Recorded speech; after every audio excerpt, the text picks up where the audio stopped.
Hello guys, welcome to the channel UPSC Ranker.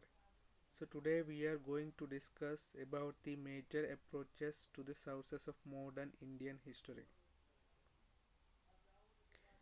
So history, it is the part of a study. Actually the writings and the histories are the part of study of what study of a intellectual history of the period. So under discussions and a variety of ideas and explanation, all those are included in the writings in the history. So the starting point in the history of society is to be familiar with its historiography.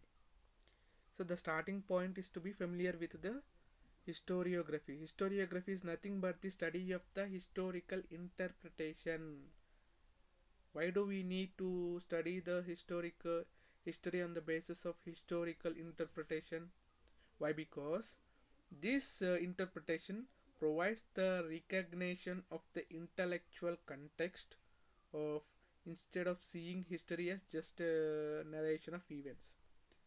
So this provides us to recognize the history as an intellectual context apart from seeing the history is just a narration of the events. Okay, so the modern history of India, for our convenience, is divided into majorly four approaches, that is, colonial, nationalist, Marxist, and subaltern.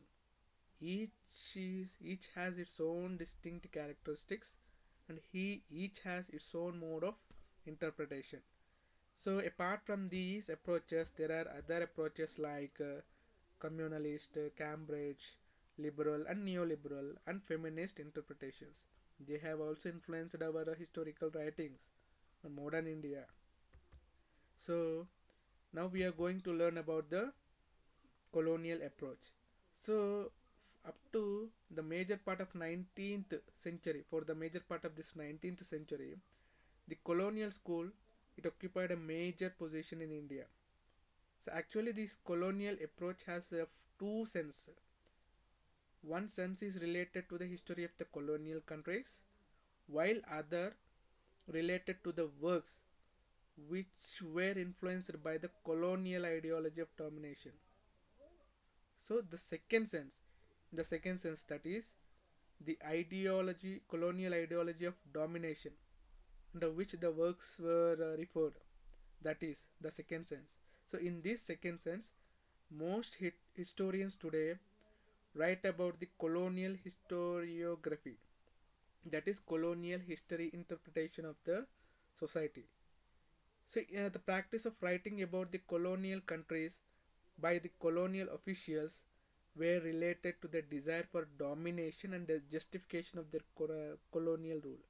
So actually the colonial officials, they started to write, they started to practice the writing of history about their colonial countries. Was Their desire was for domination and justification of the colonial rule. So in most such historical works, there was a criticism of indigenous society and culture. So simultaneously, what happened was, apart from this, there was a praise for their Western culture, their values, and glorification of the individuals who established the colonial empires.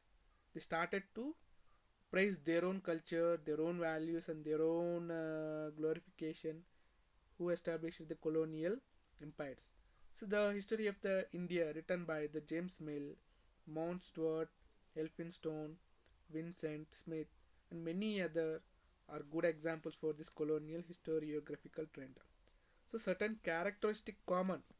So the historians have seen certain characteristics in common among their writings. That is Orientalist representation of India. So one side representation of India. The second thing is the Britishers, they brought the India to unity. So what their ratings told about to historians is that the Britishers brought unity to India. It is their opinion. So the notions of the social Darwinism, that is, the English considered themselves superior to the natives. So the English themselves consider that we are superior to the natives, so we are fit to rule the country. So this is nothing but the notion of social Darwinism. So India viewed as a stagnant society.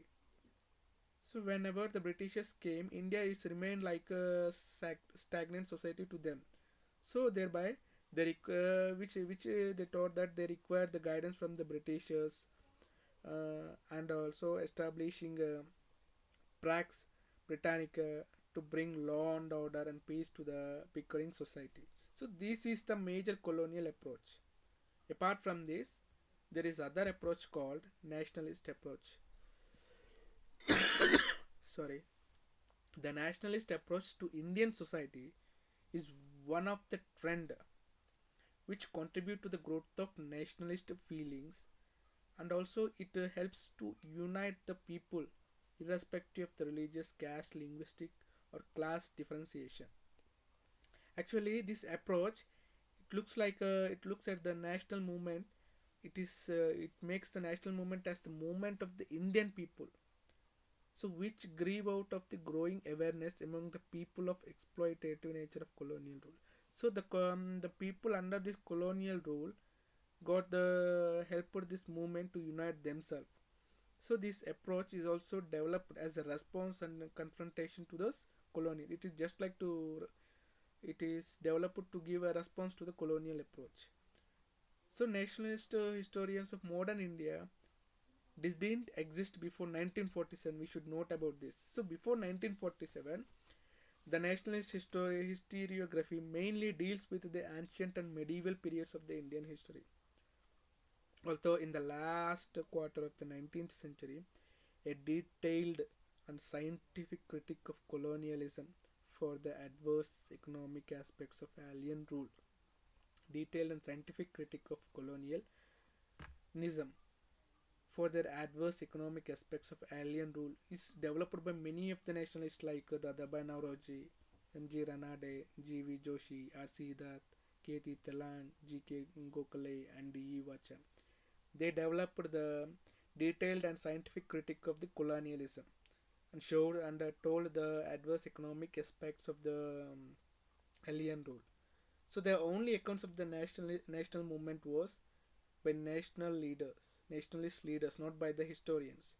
The accounts they are made by the accounts of the national movement was made by the nationalist leaders, not by the historians, like R.G. Pradhan, M.C. Majumdar, Jawaharlal Nehru, Pattabi Sitaramaya, R.C. Majumdar, and Tara Chand. They are the most notable nationalist historians for the modern history. So actually the colonialism, it is on the perspective of the Britishers, why they need to develop the colonies, and they started to develop their own appreciation, their own price, their own values, their own culture, and they told that we are this we are responsible for the unification of the India. So the colonial approach, that is the many of the colonial officers who are in the British rule started to write the history of modern India basing upon their own perspective. So this nationalist approach, the nationalist leaders of the Indian national movement, that is the modern Indian history, started to write the modern Indian history on basing upon their own perspective. So it is nothing but the nationalist approach to Indian history is like a response response to the colonial approach, we can say it. So this mainly the nationalist approach is written by only the nationalist leaders, not by the historians. So that's all for today. Please like, share and subscribe my video. If you have any doubt, please give a comment below so that I can give you the reply for you. Thank you all.